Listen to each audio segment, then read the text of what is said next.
अभी हम कल जोधपुर पहुंचे थे, परसों जोधपुर पहुंचे थे और पहले हमने फ्रंटियर मुख्यालय हमारा है जो पूरे राजस्थान में बॉर्डर की जो जितनी यूनिटें हैं उनका मुख्यालय राजस्थान फ्रंटियर कहते हैं उसको, जोधपुर में है। तो परसों हम जोधपुर में आए थे और वहाँ अफसरों से पहले चर्चा की। वहाँ एक STC भी है हमारा जहाँ ट्रेनिंग सेंटर है, उनके अफसरान से और रिक्रूट से भी मुलाकात की, उनसे बातचीत किया है और कई चीज़ों पे सलाह मशवरा हुआ हम लोगों का। उसके बाद हम कल उधर गए थे जैसलमेर साउथ, हमारा एक सेक्टर पड़ता है जिसमें BOP एक मोरार है जो एकदम फ्रंट लाइन पे है और उसके साथ एक चौकी है जिसमें ऑल महिला चौकी हम उसको बोलते हैं। तो उनका भी काम मैं देखने गया था, तो काफ़ी अच्छे ढंग से हो रहा है और सबका मोराल बहुत हाई है। अपनी ड्यूटी से वो बिल्कुल डिवोटेड हैं और कोई भी छोटी मोटी कठिनाई उसको वो माइंड नहीं करते हैं। और मेरे लिए भी एक अच्छा एक्सपीरियंस था क्योंकि मैं पहली बार यहाँ की BOP में आया हूँ और हमारी तैयारी अच्छी है, सब कुछ ठीक ठाक चल रहा है। राजस्थान फर्स्ट विजिट है जी। चार्ज लेने के बाद मैं राजस्थान फ्रंटियर में पहले एक बार आया था, जयपुर में गया था, एक दिन के लिए आया था। जयपुर में एक हमारी बटालियन है उसको विज़िट किया था। उसके अलावा मैं इस तरफ पहली बार आया चार्ज लेने। महिला BOP है फ्रंटियर पे एक ही होगा जैसलमेर के अंदर? ऐसा ज़रूरी नहीं है। अभी जैसे हम महिलाओं की नफरी बढ़ा रहे हैं, हर फौज में आपको जानकारी होगी कि उसका हम प्रतिशत बढ़ा रहे हैं और सरकार की भी नीति है महिला शक्तिकरण की। तो उनको भी हम हर काम जो पुरुष सोल्जर्स करते हैं वो सारे ड्यूटीज़ उनको हम धीरे धीरे दे रहे हैं। हर सेक्टर में एक महिला BOP का काम है ये है और ज़्यादा भी हो सकती हैं क्योंकि मैंने जैसे कहा कि उनकी नफरी कितनी आ पाती है, हम सेलेक्ट जो करते हैं तो अब उनको हम basically this is called gender main streaming. तो जो पुरुष काम करते हैं वो सारे काम वो भी करें, ऑलरेडी कर रही हैं और ज़्यादा तादाद में और भी ज़्यादा जोखिम भरे काम भी साथ साथ करें।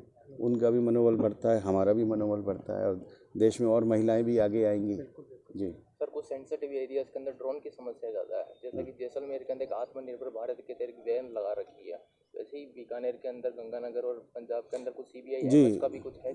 जी, हम लोग एंटी ड्रोन पे अच्छा काम कर रहे हैं और हम लोग खुद एनालिसिस करते रहते हैं कहाँ इसकी आवश्यकता है, उस हिसाब से मशीन्स लगाने का भी प्लान है और बहुत जल्द लगेंगी भी।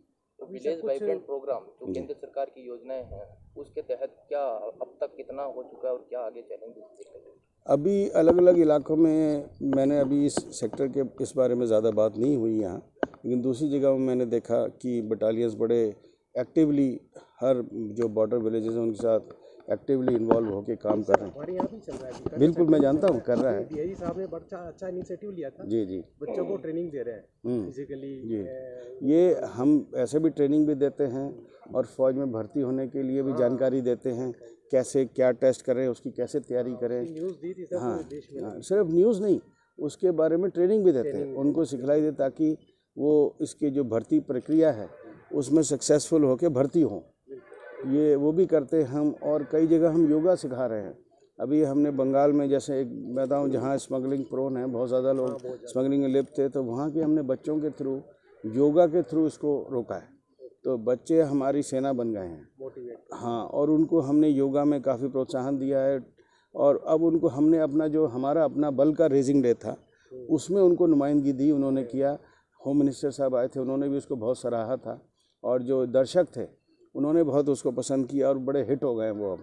और वही हमारी सेना भी है, वही एक तो अपने परिवार में किसी को स्मगलिंग के बारे में सोचने भी नहीं देते हैं, आस पड़ोस में उनके गांव में उनके इलाके में अगर कोई करे उसको भी रोकते हैं और हमें इत्तला देते हैं। कुछ हफ्ते पहले बांग्लादेश की वो एडिशन वाली बैठक हुई थी जी। जैसे बांग्लादेश की जो PM है उसने क्या इंडिया के प्रोडक्ट्स को बहिष्कार कर दिया, तो ये चैलेंजेस अपने वहाँ पर कोऑर्डिनेशन के अंदर देखने को मिल रहे हैं? हमारी तो जो मीटिंग्स होती हैं वो इस मैटर्स पे नहीं होती हैं।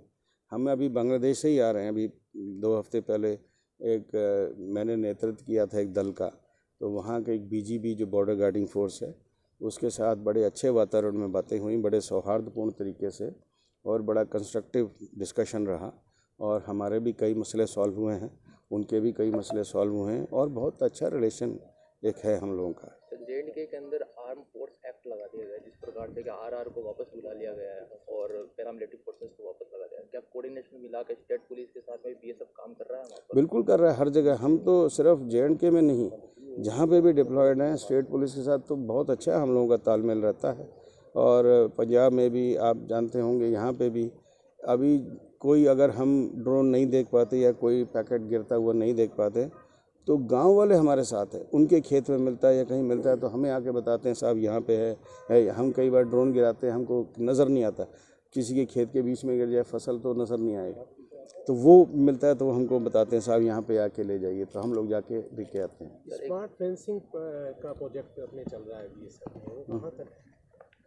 वो अब हर एक चीज़ की डिटेल में आपको ओपनली नहीं देना चाहूँगा, लेकिन आप इस बात से निश्चिंत रहें कि जो भी कर रहे हैं हम उसको सुचारू रूप से कर रहे हैं और बॉर्डर महफूज है। सर, हमारे जवानों की समस्या आती है कि उनकी पेंशन से जुड़ी हुई और कुछ योजनाएं हैं जैसे केंद्र और राज्य सरकार की, जैसे कि स्वास्थ्य से जुड़ी हुई होगी, RGS के कार्ड भी बने हुए हैं, लेकिन क्या है ना, कभी उनको सीधा जयपुर रेफर कर दिया जाता है। तो इनका योजनाओं का जितना भी ये देखिए, आयुष्मान स्कीम अभी जो कुछ समय पहले से शुरू हुई थी, उसमें कैशलेस ट्रीटमेंट की सुविधा सरकार ने दी है और सबको देने के लिए कार्ड बनाए, उनके परिजनों के कार्ड बनाए, उसको कनेक्ट किया है और ज़्यादा से ज़्यादा अस्पतालों को उसमें सम्मिलित करने का प्रयत्न चल रहा है और बहुत सारे हो भी गए हैं। तो अभी ये काफ़ी सुविधाएं हमारे सिपाही को हुई। उसके साथ साथ कुछ इश्यूज़ भी सामने आए हैं, तो वो भी हम सरकार को फीडबैक देके उनको दुरुस्त करेंगे।